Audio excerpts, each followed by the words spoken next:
Davis is top now. He is the senior product manager for chemistry and urine analysis for emerging markets. So India comes in the emerging markets too. Automation in urine. Emerging markets consist of Europe, Middle East, India, and Africa. So he takes care of so many countries. So we start the session. Okay. Well, thank you very much. Thank you for inviting me. I hope the photograph went well. They didn't invite me, that's obvious, because with my looks I would probably break the camera, so I can understand this. I was here a year ago, and a year ago it was already monsoon season, so whether I bring the rain with me, I'm not sure. But because every time I arrive, it seems that the rain follows me. And that's probably a good thing, no? You need the rain. So it's a positive thing. Okay, so I just talked to you a little bit about the technology of Iris. I think Dr. Manisha did a fantastic job, a very good presentation, covered all the aspects of urine. And I think it's important, it shows really urine is a very important sample medium. It doesn't necessarily sometimes get the credit that it's due because of what it is. And often the serum and plasma laboratories or the chemistry labs or core labs get a lot more focus and a lot more maybe a high-level thought. But urine is an extremely important sample. I think that came over very, very, very well. And also I think the challenges, because a lot of you, if I understood correctly as we went around the room, a lot of you are still doing manual or semi-automated methodologies for testing urine. And I think Dr. Manisha also highlighted, and you all understand as well, the limitations in that. So I think automation does bring a lot of benefits to you. So let's have a quick look. First of all, I'll talk a lot about the microscopy. We bought Iris company, Beckman Coulter acquired it in 2012. We acquired it because we weren't necessarily in this particular part of the laboratory. We do run urine samples, but we run it on our core analyzers, our chemistry analyzers, our immunoassay analyzers. These people, Iris, were the first ones to automate microscopy. Chemistry, as Dr. Manisha explained, Boehringer Mannheim already in the 1960s came out with a strip technology. And to be honest, strip technology has not changed really in decades. We make a few changes, but from company to company, manufacturer to manufacturer, we use the same kind of chemistry on the strip. It's not different. So we all have exactly the same technology. We can all automate it very easily. It's not really that difficult, to be honest. It's just a strip with some chemicals in, and we measure the change in colour photometrically. But urine sedimentation is a little bit different. Looking at cells is a little bit more complex. And these people were the first people, Iris, to automate. Now since then, there's a lot of things they've done. Changed software, changed hardware, made improvements to where we are today. So that's what we'll look at. We'll look at where we are today. So if we have a quick look at the first thing, we have two machines. The first one is called iChem Velocity, and the testing is in the name. This basically is an automated chemistry strip reader. So it's a very small bench top. You can see one behind you. We can load up to 6 racks with 10 samples in at a time, so 60 samples.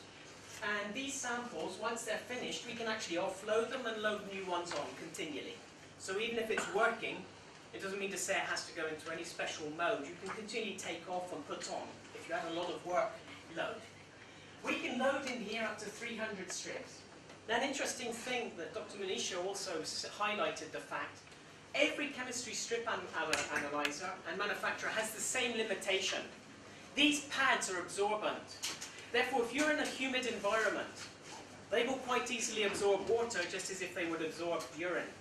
So the key to this is that they must be protected. Inside the machine we have a desiccator, and inside each vial, of course, we have desiccation pads. You can load as many as you need to do the work. I can load 300, but to be honest, if I'm doing 50 samples a day, I just pour in 50. If I need to load and put more on, even when it's working, I can do that. So I can always come back and add more, even when it's running. It's not locking me out. But that's the way we would advise people to do it, and it's because these pads are very sensitive to humidity, and that will affect the result. And that's every single strip manufacturer. It's just the nature of the methodology. Okay, so we measure specific gravity. It's interesting because you can measure it on a strip. Actually, we don't. The first thing that happens to the urine is it goes through a flow cell in the instrument, and it goes into a refractometer. And we measure the specific gravity by refractometer. So we're actually measuring it directly. We don't measure it on a pad. That's important because it means that we actually have a photodiode and we're measuring it specifically. So we actually do get a direct measurement of specific gravity. It's not on a change in the pad. Urine colour and clarity. Colour we also measure, and clarity. Clarity is quite easy. It also goes through a photosensor and a flow cell. And we just basically look at the scatter of light. And by looking at the scatter of light, we can determine the clarity of the sample, or what is happening with the turbidity of the sample. And then for the colour, we look at the tone and the hue to determine that. And then within the instrument, you can set up, these codes can be set up to give you a defined colour name. So you can define a colour name. Okay, so it actually looks at these three things: specific gravity, colour, and the turbidity or clarity by direct measurement. Then, of course, we need to measure the analytes. We basically have just a little module inside the machine. Very simply, it has some LED arrays. We look at 3 wavelengths of light: red, green, and blue. We illuminate these strips, and then we measure with a camera the change in the colour. These strips come onto a conveyor belt, and this conveyor belt area is incubated. So once we put on each pad, the pipetter will pipette 10 microliters of urine, specifically on each pad. It's not dipping it, it's pipetting it. So we know every single time the same volume of urine is put onto each strip. So for the chemical reaction, it's all controlled. That's not quite the same as when you're doing it manually. So everything is standardized. These strips then move in 15-second increments. Now, after 1 minute, we can actually measure all of the analytes, except one. And that's leukocyte esterase. Because leukocyte esterase needs 2 minutes in order to develop the chemical reaction. Now, I don't know about you, but in a lab, if you're doing this manually, 2 minutes when you're standing there and just waiting is a long time. So how many people maybe start to interpret their strips before the 2 minutes is even up?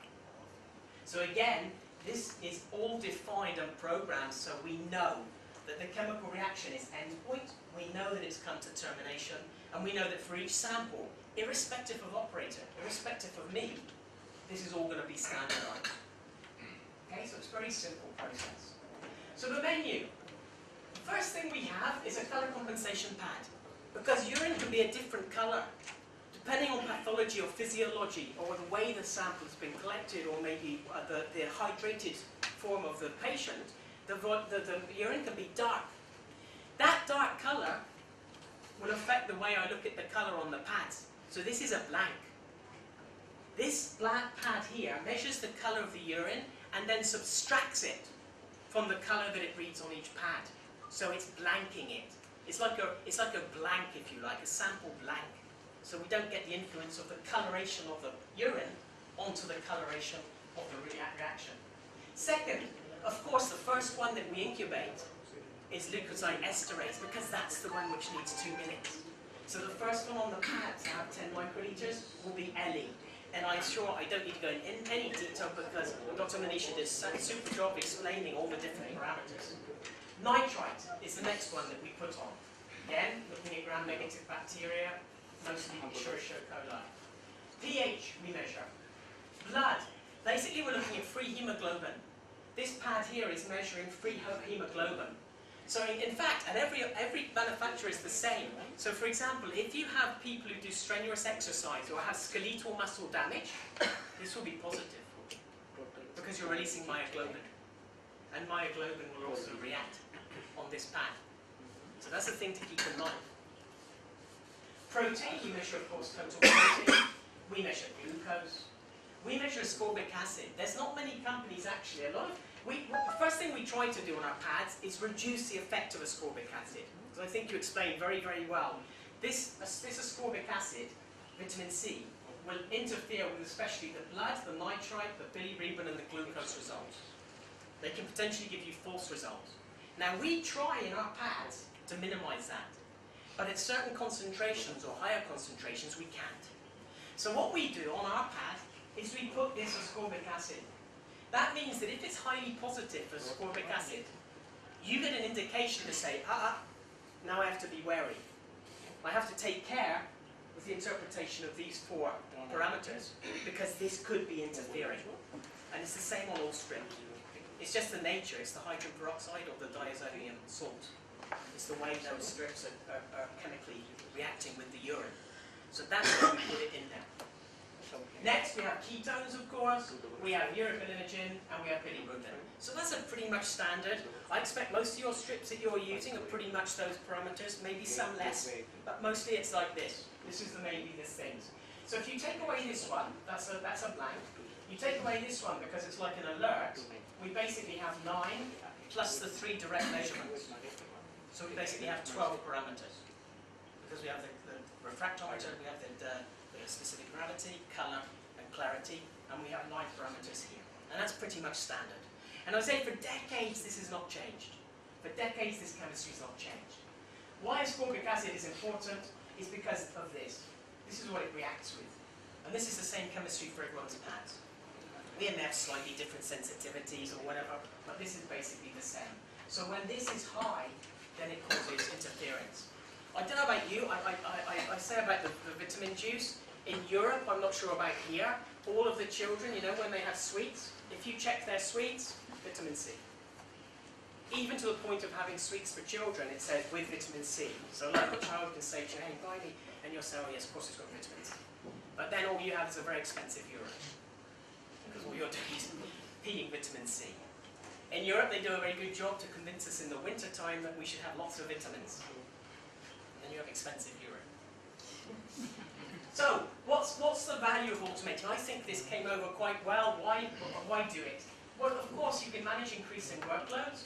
Also, I think you said it very well. You reallocate people, trained people to other tasks. You improve the turnaround time. You standardize. There's no subjectivity. It doesn't matter if Tim Davis loads the apparatus or someone else loads the apparatus. It's going to do exactly the same each time. Not only that, not only do I get all of my patient results for referral and archiving, I also can run quality control and I run calibration to ensure that my reagents, my strips, my camera, everything is functioning correctly, and all that's in the machine. So you can go back to it. You can refer back to it. You can refer back to patient sample results, and everything is within the machine.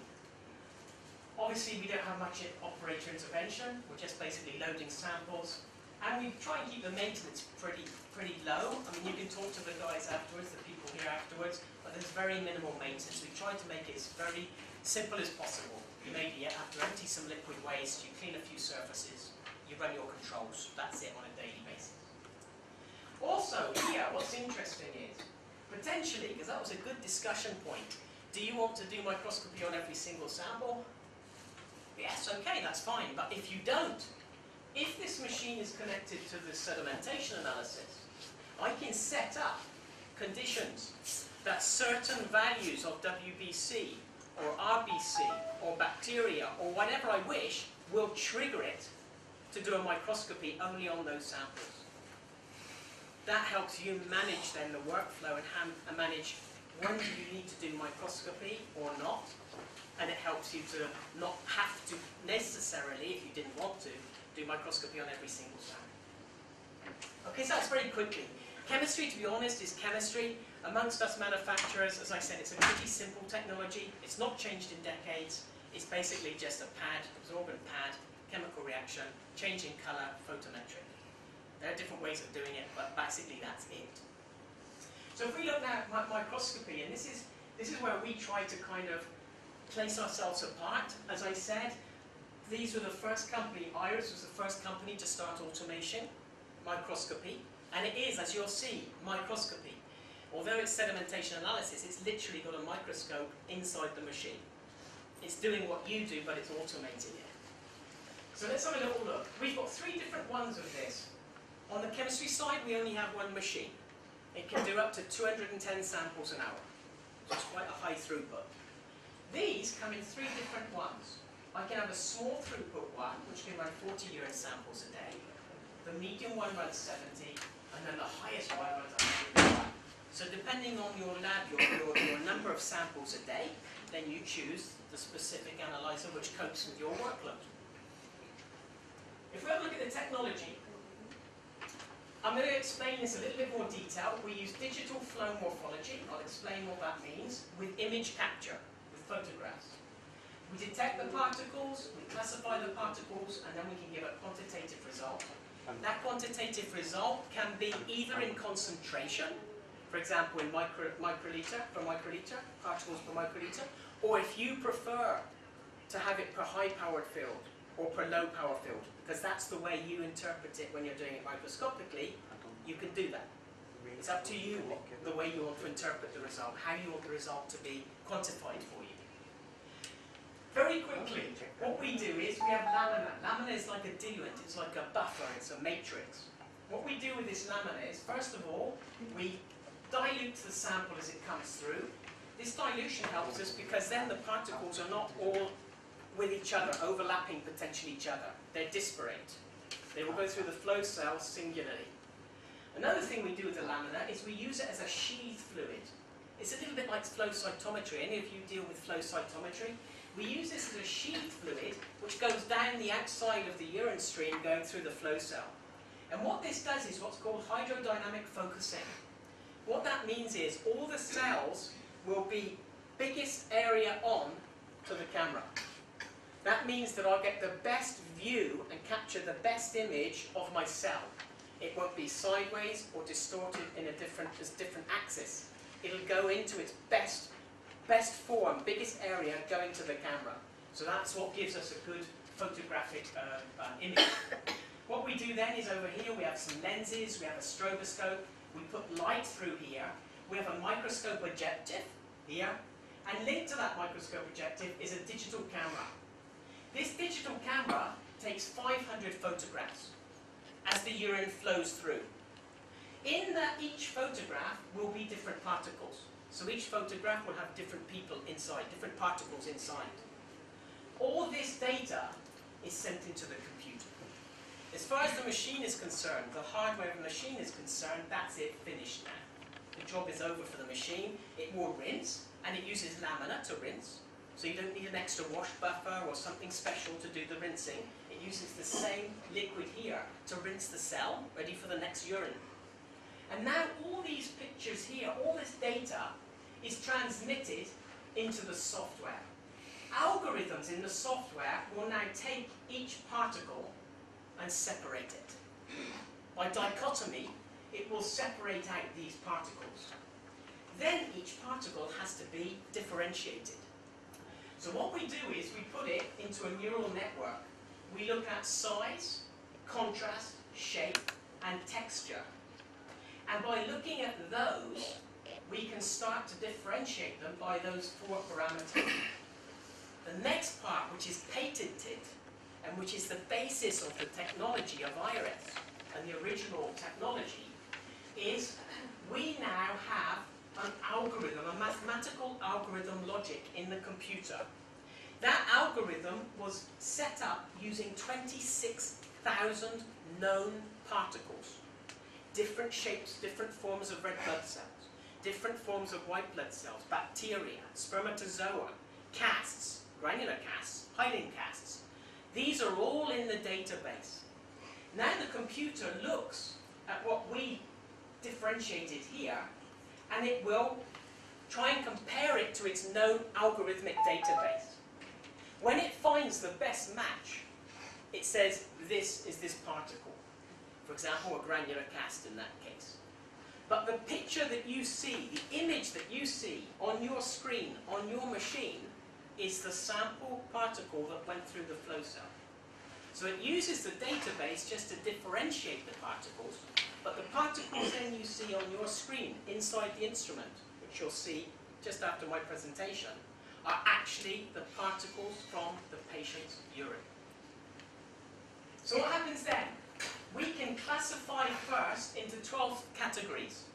Red blood cells, white blood cell clumps, squamous epithelial cells, non-squamous epithelial cells, bacteria, crystals of various forms, hiding casts, unclassified clasts, yeast, sperm, mucus. You can then further differentiate if you so choose. For example, crystals. You don't just give the result to the doctor maybe of just crystals. you want to look at triphosphate crystal, oxalate crystal, you can then subcategorize into 27 subcategories, should you choose to do so. And that we can do, of course, because of the data that we have, because of the image that we've got, and the power of the algorithm. That's why we can do such set differentiation. So that's the basis of the actual differentiation in the system. Then what happens is on the screen, you can see this yourselves. You have a screen like this. You set up what you consider to be your cutoffs. How many white blood cells, for example, per microliter, or per high-powered field. That is your threshold. That's what you consider positive or negative. According to that, it'll either be green here to say no, it's below what we set as the cutoff, or it's red and it's higher. Some of them will become yellow. Those yellow ones, I can click on the button here, white blood cell clumps, and I'll go into a screen with all my white blood cell clumps, and I can look at it myself. So I can review on screen the images of each particle, just as you would look under the microscope. It's just that now, instead of going in, looking in the microscope, you have it all on your screen. It's a little bit like the change from me for automation of urine analysis is a little bit like we've done for hematology decades ago. We moved from doing microscopy analysis to automated machines. And now automated machines pretty much do all of it, apart from every now and then it'll tell you, hey, you need to go back and look at this, so you'll create a slide and you'll look at it yourself. Otherwise, you rely on the machine. It's exactly the same kind of thing here. We've automated the microscopy part, and now I have all my information here. And this one's an iris cell, which we'll come to later, and you'll notice over here, because I've got the chemistry and the sedimentation together, I've got all of my strip results here as well, on one screen, all consolidated. So I've got my strip results, my sedimentation analysis, microscopy, plus my images, all in one. In one report, one screen. And if I'm linked to an LIS, if you're linked to LIS, all of this goes through one line on the machine to your LIS for consolidating the data. Okay? So have a quick look. I'm not going to go into too much detail, but you'll see with Sharma afterwards on the machine. These, for example, are red blood cells, and I've also got my blood positive, because this is an iris cell. This is two machines together. I've got blood positive, and I've got my red blood cells. And this is the kind of imaging I get. These are white blood cells. Now, of course, we can't differentiate. We're not talking about hematology here, but you can, even so, see neutrophils or different types of cells in here. Maybe some basophils with dark granules. So it's not designed to differentiate white blood cells. That's not its job. But that's the images that you're getting. You're getting all of the images of your white cells. Crystals. These are calcium oxalate crystals, for example. That's all my crystals. I can also have triphosphate, triple phosphate crystals. Typical kind of coffin lid shape. I can have uric acid crystals. I can have granular casts here. I can have budding yeast. These are yeast, budding yeast. Bacteria. Now bacteria we can't differentiate, but we've got positive counts on bacteria here. There are some more sensitive ways of doing it. For example, you could pick up a lot more from a flow cytometer, for sure. But we will get a positivity yes or no on bacteria. Spermatozoa, again, this is not a machine for doing any indication on spermatozoa. It's just going to count yes or no, they're there. It's not designed to do that yet. Okay, so that's a little bit, you'll see more, you can certainly see more on the actual image over there. One important thing is, a lot of you probably only do urine in routine sampling, but every now and then there are specific centres or hospitals or clinics which get asked, can you do body fluids, other body fluids? Well, yes, we can. We have a module that we can download into the software. It's just a software. This will allow us to look at all of these different fluids. We have FDA approval in order to use these intended use. So we have all of these different fluids, and I can run body fluids and urines on the same machine, mixed. You don't have to go in and put it into a special mode of operation to say, this morning I'm going to do my body fluids. And then I have to change mode and go to urines. I can mix urine and body fluid together, just run them, interspersed. So I can run them concurrently, as we say here. I don't need to put it in any special mode of operation. Now that's not for everybody, but it's a specific specific thing that if you were sending out your body fluids, for example, maybe you have to, then you could keep them in-house and just run them on your machine, just as you would if you run your urine. So if we look at iris cell, I mean that's the standalone system. So you've got a standalone chemistry, you've got a standalone microscopy system. But the real power of it, and I think that came over very, very interestingly in Dr. Manisha's presentation, is that you can put together. So now I have my urine chemistry over here, I load everything here. It will go automatically through a bridge system from this side to this side, and then it will do my microscopy over this side. If I wanted to, I could set up reflexes here to say only when certain chemistries were positive or above a certain threshold, run a microscopy. That way I don't have to run every single microscopy if I don't want to.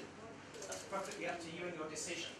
So what that does then is, of course, it increases my workflow, because now all I do is load on one machine and I get a consolidation of chemistry and microscopy in one report. So it's increased productivity. I've got no sample preparation. By the way, just to explain to you a bit, the microscopy side, we don't need to centrifuge. And before the machine uses the sample, it will blow air through it to homogenize it. On the chemistry side, we also don't need to centrifuge, obviously, but it will homogenize it also by aspirating and dispensing back into the same tube. So it will also homogenize in case there's any gradient of chemistry within the urine if it's sat there for a while. So both are mixed before they're used. We can auto-release results. If you choose to do so, you can set up thresholds in order to say, okay, this is normal, it goes. Or if it's abnormal, it goes. Anything which is doubtful or what you want to keep for you in order to make your decision to say yes or no, you keep it in the machine and it's you who decides. So you're still in control of the clinical interpretation and what you do with your results. Okay? And this is basically what I was showing you earlier on. That's all my chemistries, that's all of my particles, and all I have to do is review these, if necessary, by selecting the correct button, and I go straight to my images. And you'll see that more with Sharma, so I won't go into too much detail.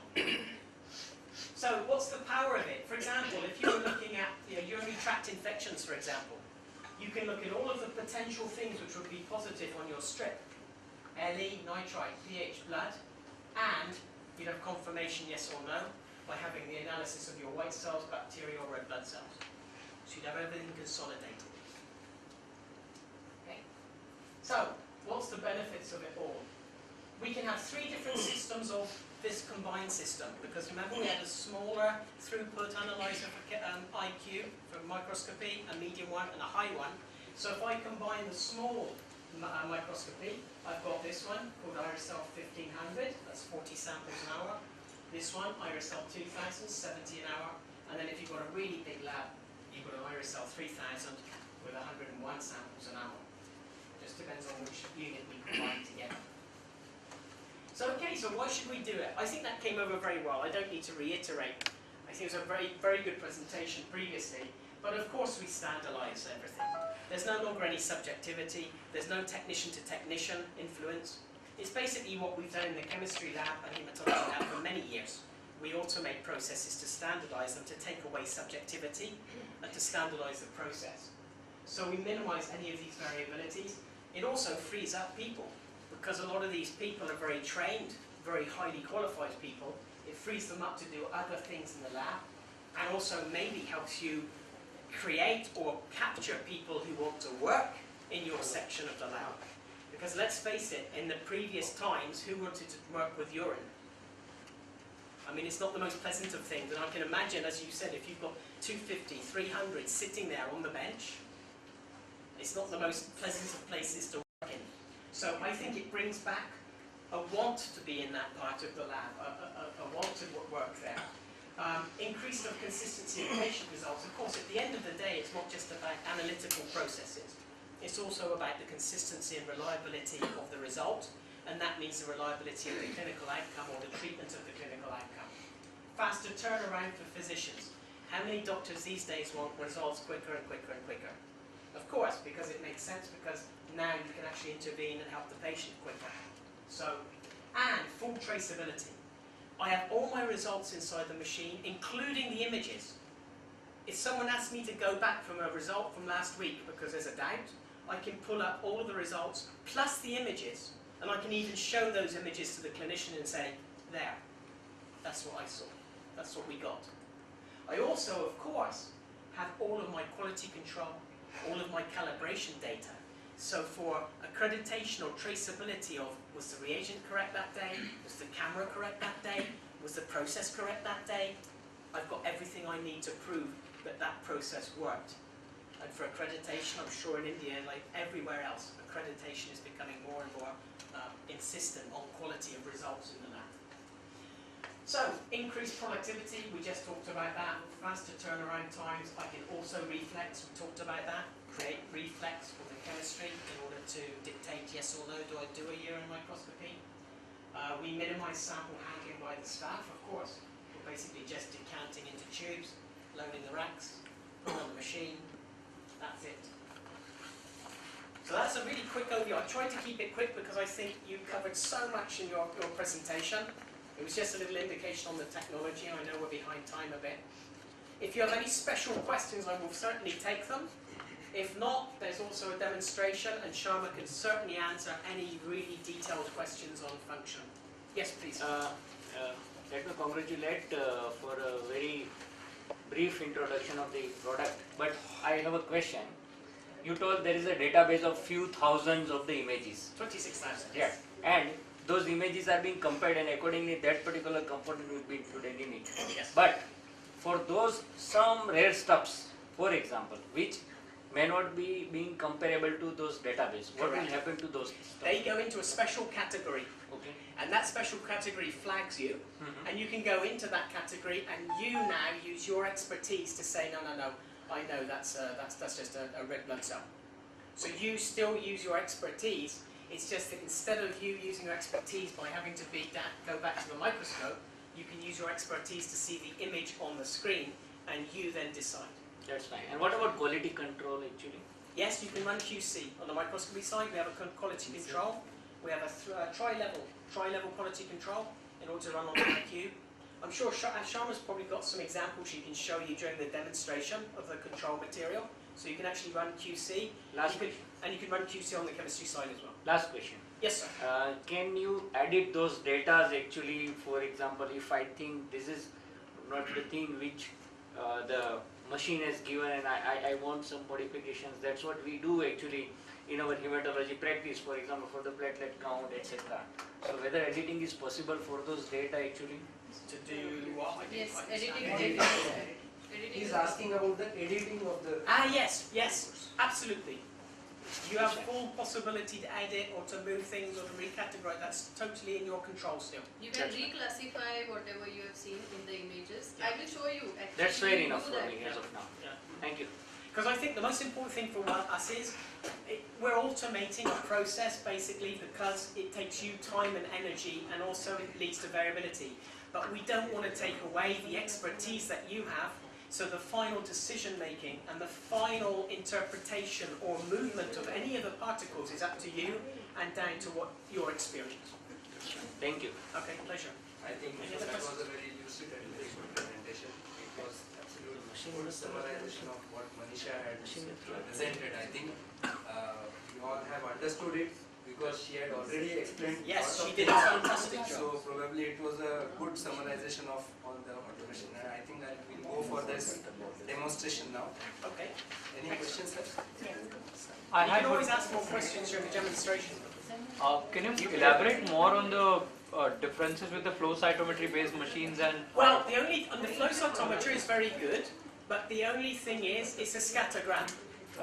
So if, for example, on the flow cytometry it asks you to review because it's scatter, you haven't got the cells, so you would have to kind of look at them in order to see what's there. I mean, all of them are there, as Dr. Manisha showed you, you see them, and if you're a hematologist, it speaks to you. If you're not, then it takes a little bit more interpretation. But otherwise, it's a very good technology, but you don't have the images, you only have scatter plots, so you don't actually see cells. And the next thing is that if you do want to see the cells, or you want an image of the cell, then you're going to have to go to the microscope. So, but in this machine you have to go for the pictures, right? Then the time spent by a pathologist is almost, I think, the same. No. I mean, you can see with Sharma, but remember, you're only going to review the things which are out of bounds. All the ones which are normal, you're not Now, interested if you have 100 samples, all will not come for review. No. The normals will be auto-released and the abnormals will be auto-released, and whatever is for review, it will be shown in the work list, and only those you have to review. But what? And I think she will give a practical experience of how many you have to review. But one can definitely go back and see for their own. Yes, absolutely possible. Let's suppose the ones which have not been classified by that technology, you can have a look at them by yourself. Even the normals you want to see. Also, yeah, I mean, if you want to see all also, you can see all. I mean to say whether there should be some There's control. a That's what I facility to want. see all also without auto Or release. the edited, or the reflexed ones, whichever.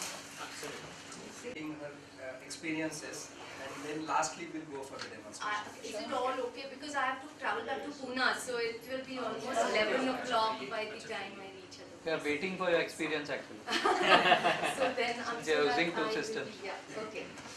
So see, what I will do now is how, I am looking at all of us as a group of pathologists. We need to do good work. We need to have a good positive impact on patient care. So it is very difficult. All this seems very nice, on paper. That do this, do that, this happens, that happens. It doesn't happen. Ours, I will exactly give you the structure that we have, and then you can imagine how much work we have put in as a group into this. We are a laboratory in Pune, which we have one main processing unit. We have about 30 collection centers across Pune. And on any day, we cross about 2,000 patients. And our patients are walk-in patients. Almost about 900 of these 2,000 I'm saying registrations that we do are walk-in patients who are coming to our laboratory over 30 years, 40 years. The lab is operating from 1978.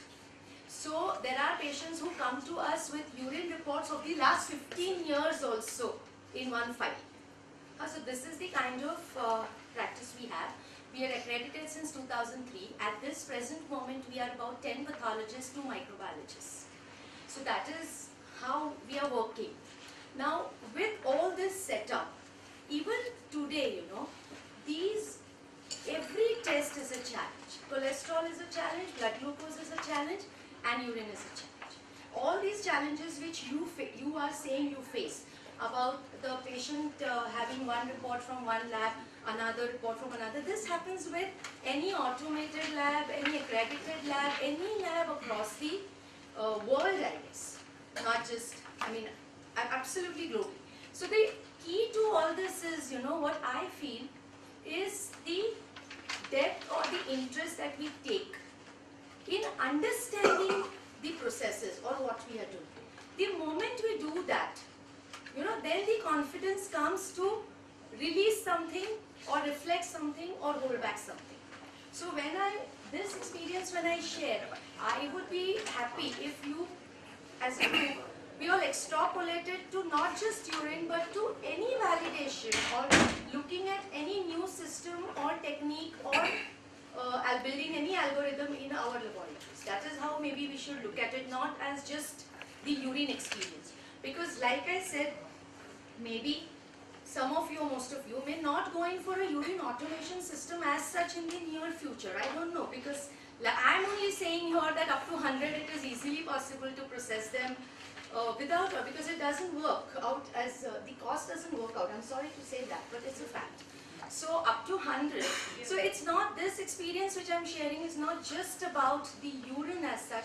Let us try to look as a group of pathologists that how much we really need to look at each thing clearly or maybe sincerely or in depth. That's what I really feel. Why did we automate as a group? So like I said, we are working since 78, we are reputed, accredited, armed with all technologies. But the nemesis of any such lab is still in these very simple looking tests like urine routine and the UPTs which go wrong and the blood groups which are transcribed wrong and then the Vidals which are positive or not positive. So see, whether we are a small laboratory or we are a big laboratory armed with all technologies, these are the things where every lab and every pathologist has a problem. So I sincerely feel that it's like, we can never stop studying.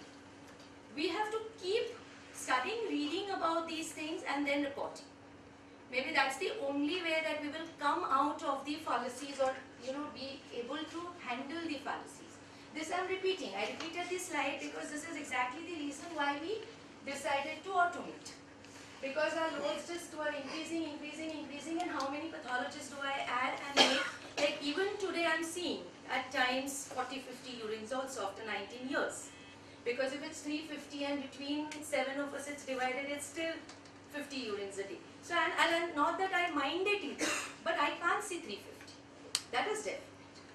Right? So that is the reason why we decided to automate. So manpower, space limitation and the intra-observer variation. Isn't it? So these three things we were facing in the lab. Technicians, we just don't get technicians. We are at a position at the moment in Pune that people are actually saying, "Nahi madam, tumchakade khub kaam hai, hame nahi karna." Current, when they hear that the figures are 850 hemograms or 400 urines, they're not ready to come. This is the case. Their pays are higher. It's a private limited company. So you can imagine we really have a manpower problem. And the ones which are coming in are disastrous. We all know that. Some of the colleges where they are doing these CMLTs and DMLTs, they have just one journal that they have studied through the whole year. I've actually seen that one. So how are they going to handle this kind of sophistication and the requirements? It's a huge challenge now. See, we always obviously had a very well written and a well demonstrated SOP for everything. And despite that, automating the urine analysis was a fairly logical step, considering that our hematology, chemistry, ELISA, everything is already automated. So now you look at bringing stature to this very useful screening test. But you need to validate, right? You need to see whether the systems are what the manufacturers claim and whether they are going to give us that kind of performance. So we have to look at the calibration, stability, the internal quality control, accuracy, reproducibility, sensitivity, specificity, stability, and carryover function, if any. These are the things you need to look at and validate in any system, not just urine. Any new system that you get, you have to look at these things when you validate a system or a method. Some of your questions are answered here. This is the calibration report.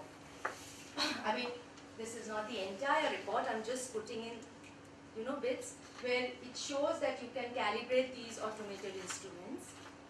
You can run the positive controls, both for chemistry as well as cellular elements. So you can see here that the control has been run. Usually these are fixed human red cells. Am I correct on that? Yeah. So you have to see, we are running controls for chemistry and we are running controls for hematology now, and we do not wish to run controls for urine. I don't think that is really going to work.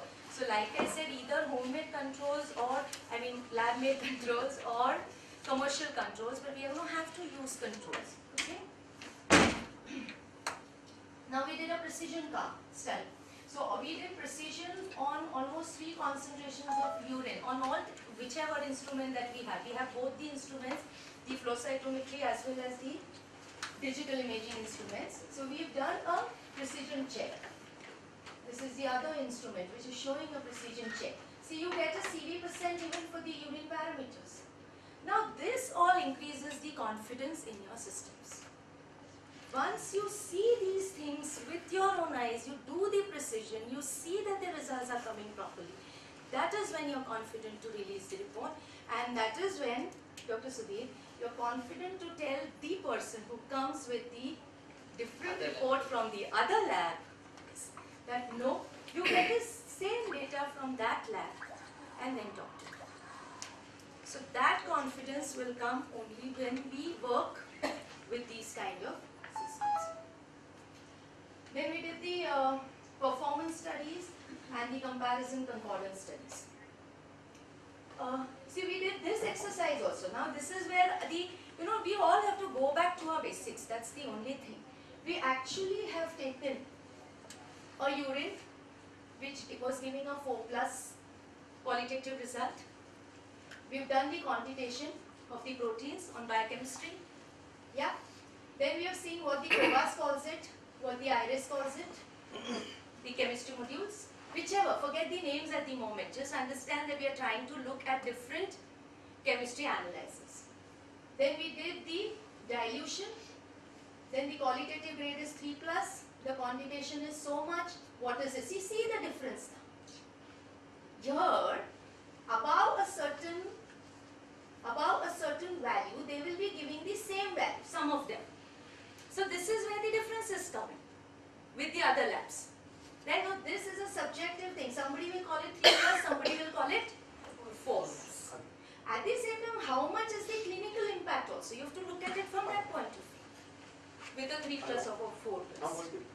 Okay, so this is what we did with one urine sample right up to here, brought it down. See now the query trace. This is where the Cobas strip reader is giving 25, a reading of 25.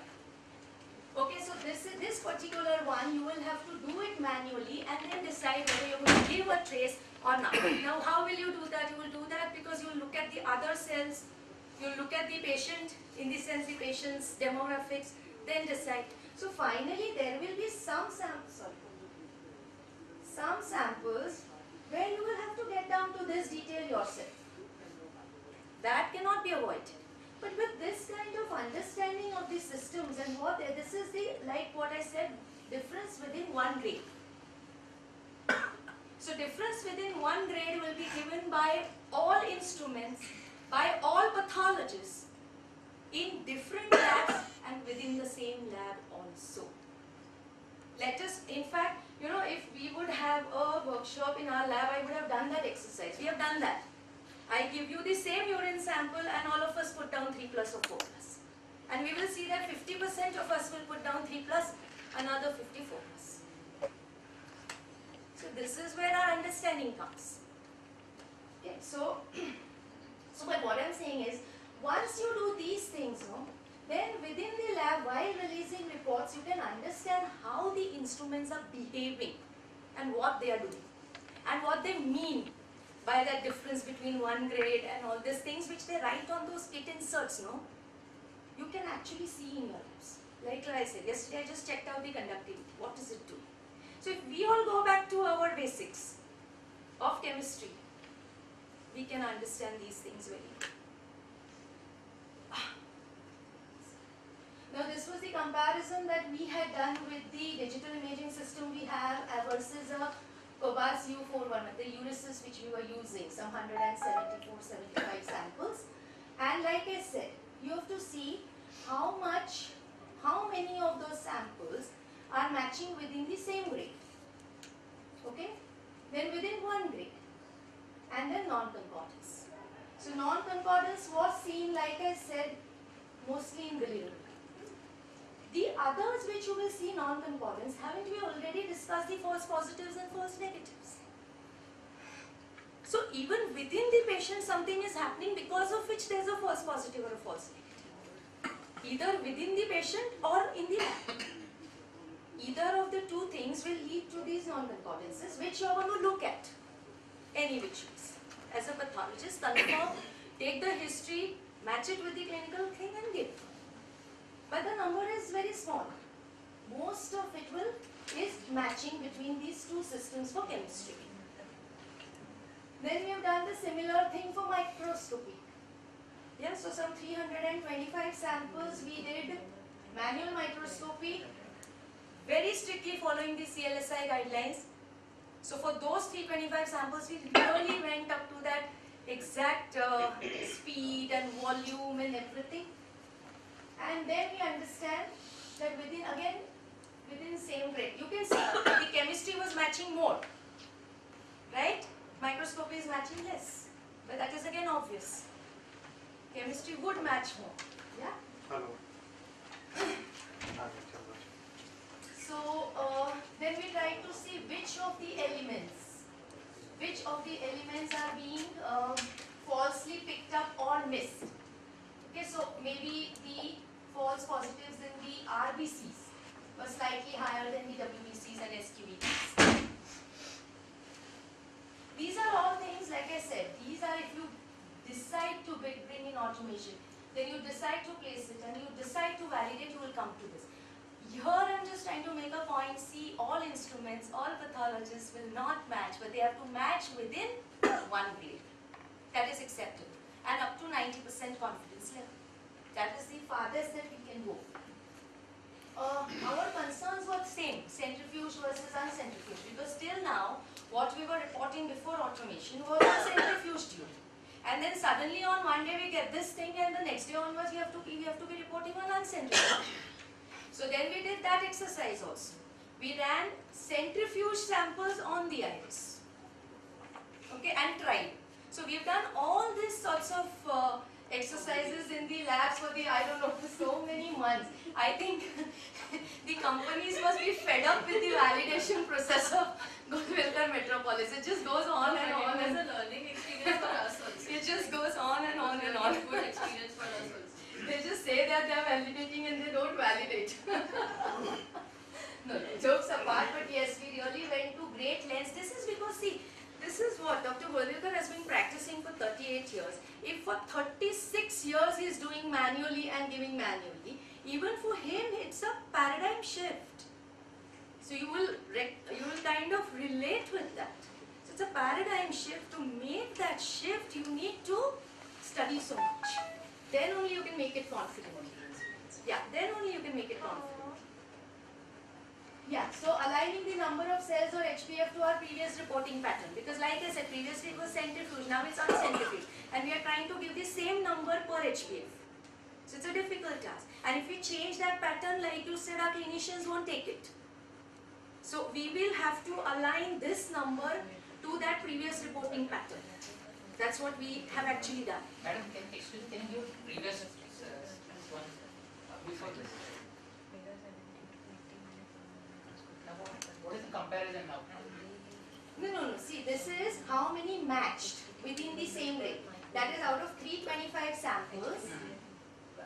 302 samples, that's the niche guy's percentage. 302 samples, the RBCs were within the same grade by manual microscopy as well as the IX. So if they are saying 0 to 2, I am saying occasional. So 93% matched.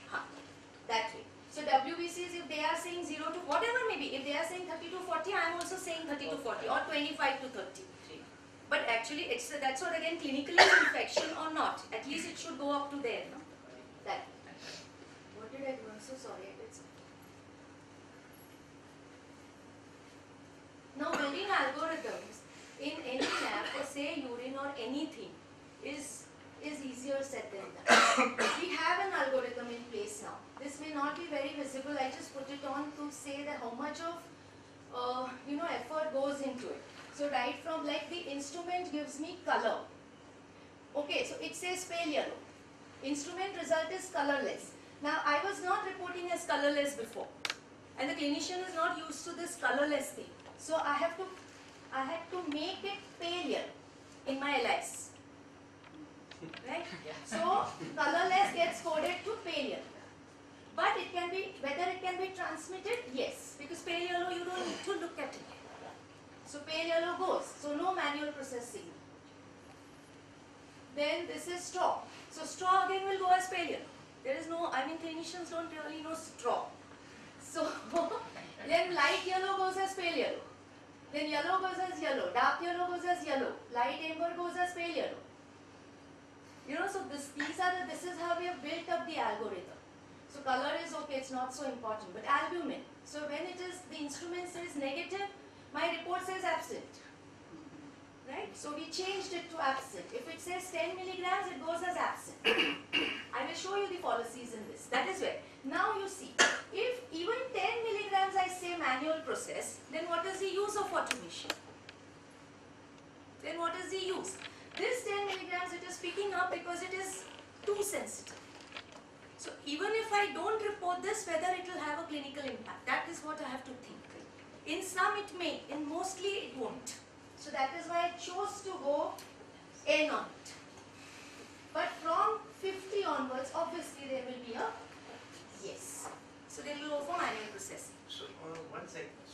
machine is giving 10 milligrams, Yeah. you are reporting it as absent. Yes.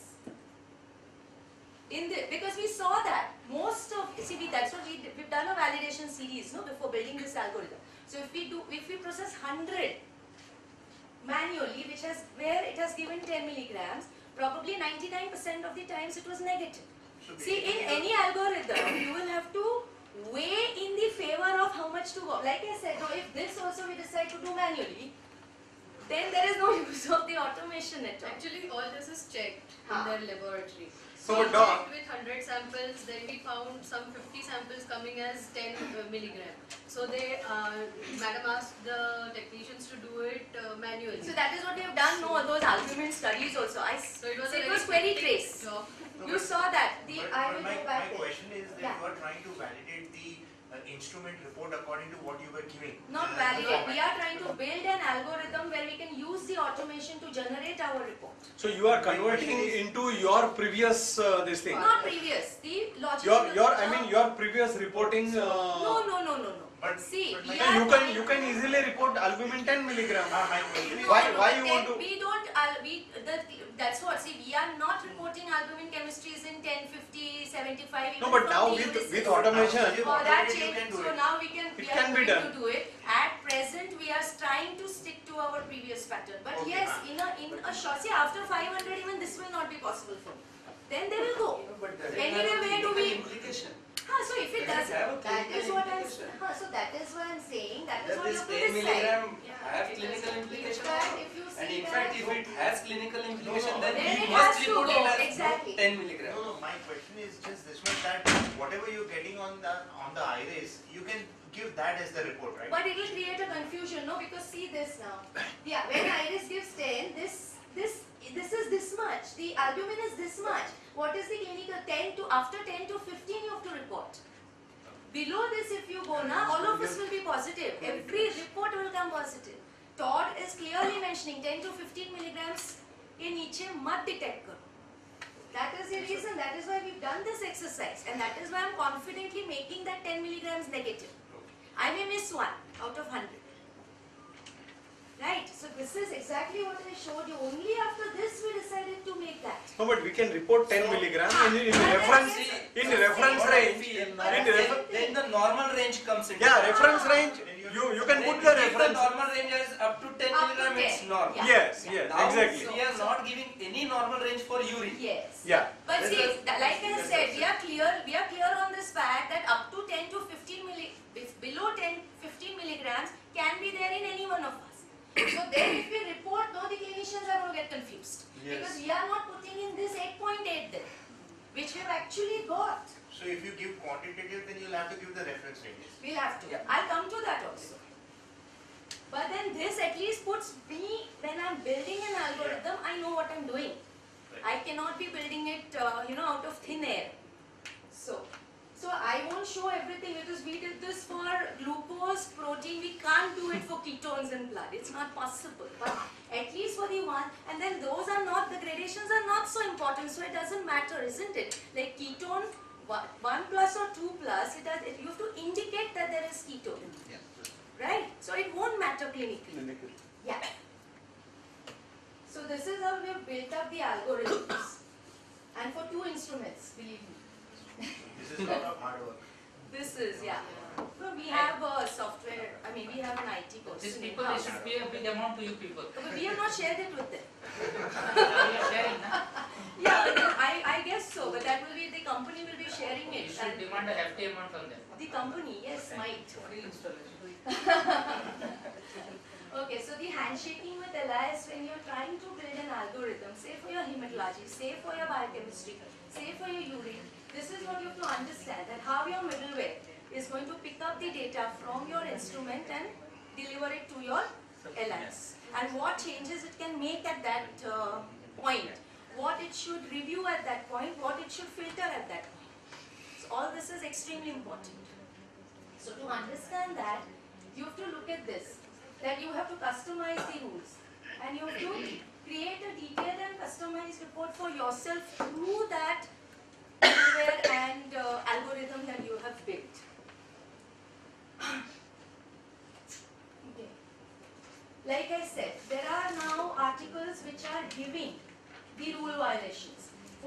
example, leukocytes plus and higher and pathological casts. So like if this is done, then it goes for microscopy, something like that. This is from a company, this is not what I have done. I'm just showing you. And like you said, the reference interval studies have already come up. Because now the more sensitive we go, we are going to have to set up new reference intervals. Otherwise, we will have everything positive on a routine urine sample. So this is just the beginning. So remember the clinical focus and clinical threshold. Build the logic around the fact as to how the algorithm is going to change the clinical impact in patient care. Otherwise, there's no sense in just building an algorithm. Now all interesting. Now we'll all have a laugh. This is proteins 50 here. Yeah, ascorbic acid is negative. This is dark yellow. So I don't know whether the dark yellow is causing a problem. There's a little blood there. There's nitrite negative, leukocytes negative. Now this particular instrument gave the protein 50 milligrams and the next one gave it as negative, and that result which is written there by my hand is the one, is the one with the SSA. I mean the chemistry. So you see the differences, okay?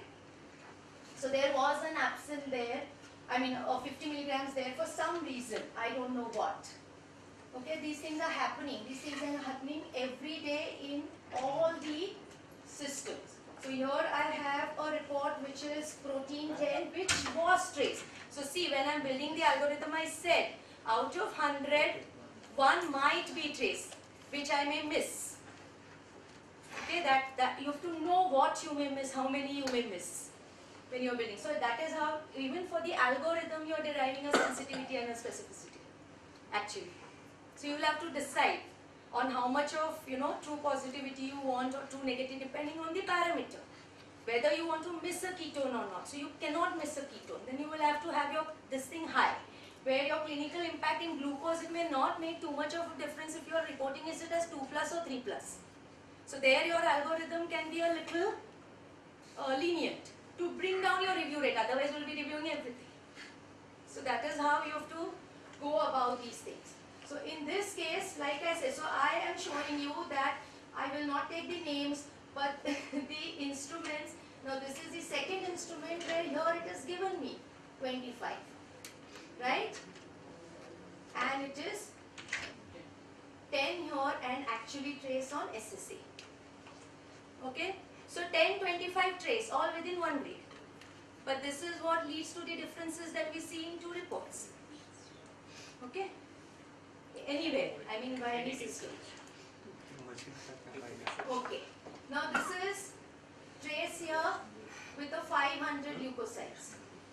Okay? The other machine has also given a leukocyte, 500 per ml, this is, and the sediment analyzer has given you a white blood cell count of more than 50. See, if you look at so many samples like this day in and day out, then you will actually come down to the pitfalls and the positives, both. This is 12 HPX squamous epithelial cells, 31. This is, please note, all pathologists. WBC count given by the instrument 12, RBC 4, squamous epithelial 31. There are definitely leukocytes here, but the protein is negative. Okay? Now, microscopy done by 4 pathologists in our own laboratory with all standardizations, 6 to 8, 8 to 10, 15 to 20, 8 to 10. Let's go back. 12. So matches, more or less matches. But if you look at it, if the patient comes to you with this versus this, then it looks different. But it will happen in the most standardized lab with 4 pathologists and 2 instruments. Okay? 50 nitrite negative. Nitrite positive. The other instrument. This is the microscope. So most probably, I don't know where the nitrate has really come from. It is only slightly cloudy. We have not put down bacteria. See, we write bacteria, we don't report it to the patient, but on our slip it's usually written. So none of them have seen the bacteria. So where did the nitrite come from? So it's one of those false positive nitrites. Nitrite negative, bacteria many. Okay?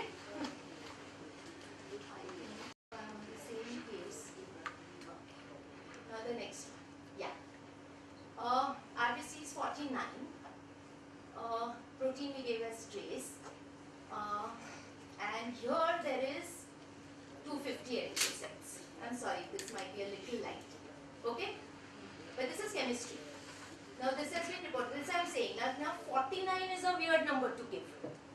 I don't think we are reporting as 49 per HPF. So we are reporting 40 to 50, 35 to 40. Whatever, 40 to 45. So we have to convert that. That is why we have done this exercise. That for each of this, we made one pathologist see and put down the figure that they would put on. So we are building our algorithm according to that. Because the clinician won't accept something like 49 70. Actually, why shouldn't he? I don't know. Because it means 50. But he's used to this. Yes.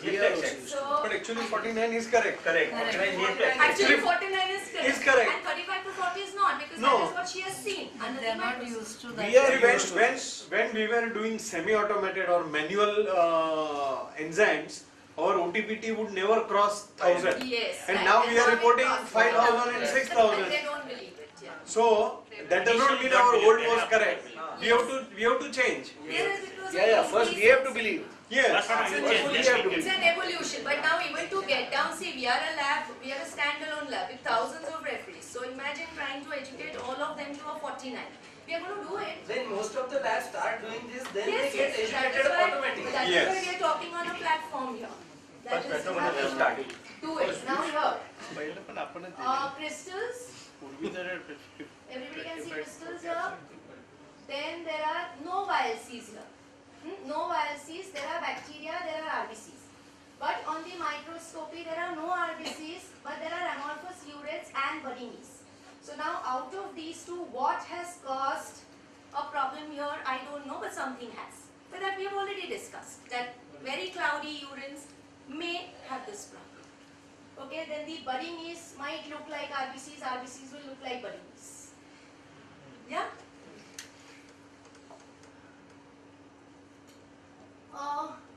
Billy 1 milligram, yellow urine. Yeah? And this is again like same thing I put in 29 and we have to make it 15 to 20 and give. I think this was a female, so we usually give a comment as query PVP. If there is, we feel that particular patient is in that age group. Now they said this is mixed population of RBCs. So like I said, they've given her the mixed population. Makes sense because that is why I put it up. That this will be mixed, no? If it is this, the population of RBCs will be mixed. If it's menstrual contamination. And then you can see it on the scattergram. On the scattergram, just like how we can make out on hematology, we'll be able to make out the sizes of the RBCs and all in a while. Yeast-like cells, and the microscopist has seen those barinis. There are a lot of amorphous phosphates. The instrument is telling you to review this. It's flagging it.